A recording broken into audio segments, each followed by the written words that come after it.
के फैसले को अगर नहीं माना जाता तो सुप्रीम कोर्ट आर्टिकल 187 के तहत गवर्नमेंट को घर भेज देगी। चीफ आपको मालूम ही है कि 2 प्राइम मिनिस्टर पहले डिस्क्वालीफाई हो चुके हैं, तो तीसरे को डिस्क्वालीफाई होने में क्या प्रॉब्लम है। तो अगर सुप्रीम कोर्ट के अहकाम पे अमल दरामद नहीं होगा, सुप्रीम कोर्ट अपना अमल दरामद कराएगी।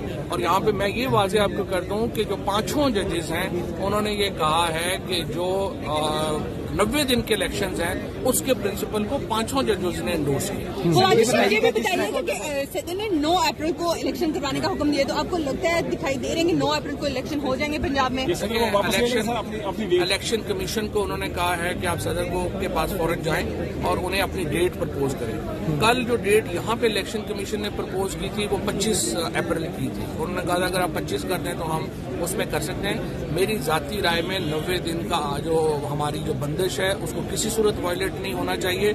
मसला सिर्फ इस हुकूमत का नहीं है, आने वाली हुकूमतों का है। देखें, जो भी हुकूमत, कल हमारी हुकूमत आ जाएगी, हम कहेंगे इलेक्शन नहीं होने।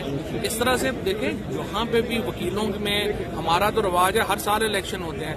इलेक्शन बुनियाद है आपकी रियासत की। अगर आप इसको आज एक हुकूमत एंटर करेगी, कल दूसरी करेगी, फिर तीसरी करेगी, पाकिस्तान में जो बुनियादी जो स्ट्रक्चर है आइन का उसको खतरा लाक हो जाएगा। अच्छा, जो हुक्म किया है कि फेडरेशन सपोर्ट करे, फेडरेशन में कौन कौन से इदारे हैं जो कि गवर्नर को या इलेक्शन फेडरेशन में तमाम है। फाइन बेसिकली उन्होंने तो क्लियर कर दिया ना कि वो पैसे एक तो जारी करेगी फेडरेशन जो 60 अरब रुपया है, उसके साथ जो पर्सनल्स हैं, सिक्योरिटी पर्सनल्स हैं, वो उनको इलेक्शन कमीशन को जारी करे।